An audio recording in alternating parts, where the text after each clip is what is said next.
ಇನ್ನು ಹೊನ್ನಾವರ ತಾಲೂಕಿನ ವಿವಿಧೆಡೆ ಅಕ್ರಮ ಮರಳು ಸಾಗಾಟ ಮಾಡುತ್ತಿದ್ದ ವಾಹನಗಳ ಮೇಲೆ ಗಣಿ ಮತ್ತು ಭೂವಿಜ್ಞಾನ ಇಲಾಖೆಯ ಹಿರಿಯ ಅಧಿಕಾರಿಗಳು ದಾಳಿ ನಡೆಸಿ ಮರಳು ತುಂಬಿದ ಲಾರಿಗಳನ್ನು ವಶಕ್ಕೆ ಪಡೆದಿದ್ದಾರೆ. ಗಣಿ ಮತ್ತು ಭೂವಿಜ್ಞಾನ ಇಲಾಖೆಯ ಅಧಿಕಾರಿ ಹಿರಿಯ ಭೂವಿಜ್ಞಾನಿ ಆಶಾ ಎಂಎಸ್ ಕಾರ್ಯಾಚರಣೆ ನಡೆಸಿ ಜಲ್ಲಿ ತುಂಬಿ ಸಾಗಾಟ ಮಾಡುತ್ತಿದ್ದ 2 ವಾಹನಗಳನ್ನು ವಶಕ್ಕೆ ಪಡೆದು ಪ್ರಕರಣ ದಾಖಲಿಸಿದ್ದಾರೆ.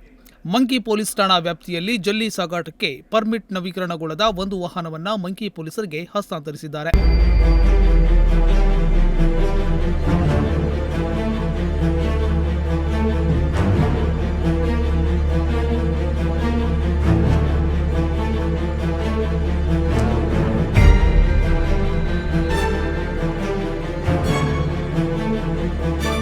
ಹೊನ್ನಾವರ ಪೊಲೀಸ್ ಠಾಣೆ ವ್ಯಾಪ್ತಿಯಲ್ಲಿ 24 ಮೆಟ್ರಿಕ್ ಟನ್ ಎಂದು 35 ಮೆಟ್ರಿಕ್ ಟನ್ ಜಲ್ಲಿ ಸಾಗಾಟ ಮಾಡುತ್ತಿದ್ದ ವಾಹನವನ್ನು ಓವರ್ಲೋಡ್ ಕಾರಣಕ್ಕೆ ಹೊನ್ನಾವರ ಪೊಲೀಸರಿಗೆ ಹಸ್ತಾಂತರಿಸಿದ್ದಾರೆ. ಇನ್ನು ತಾಲೂಕಿನ ಕಾಸರಕೋಡ್ ಕಲ್ಪತರು ಕಾಲೇಜಿನ ಹತ್ತಿರ ಅಕ್ರಮ ಮರಳು ತುಂಬಿದ ವಾಹನವನ್ನು ಪೊಲೀಸರು ವಶಕ್ಕೆ ಪಡೆದ ಘಟನೆ ನಡೆದಿದೆ.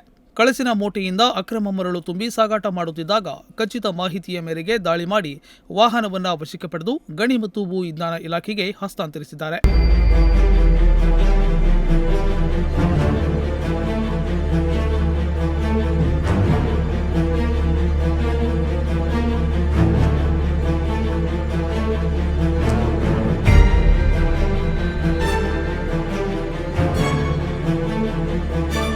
ನೂತನ ಪಿಎಸ್ಐ ಮಂಜುನಾಥ್ ರವರ ನೇತೃತ್ವದಲ್ಲಿ ದಾಳಿ ನಡೆದಿದೆ. ಹೊನ್ನಾವರ ಠಾಣಾ ವ್ಯಾಪ್ತಿಯಲ್ಲಿ ಪ್ರಕರಣ ನಡೆದಿದ್ದು ಪೊಲೀಸರು ಪರಿಶೀಲನೆ ನಡೆಸುತ್ತಿದ್ದಾರೆ.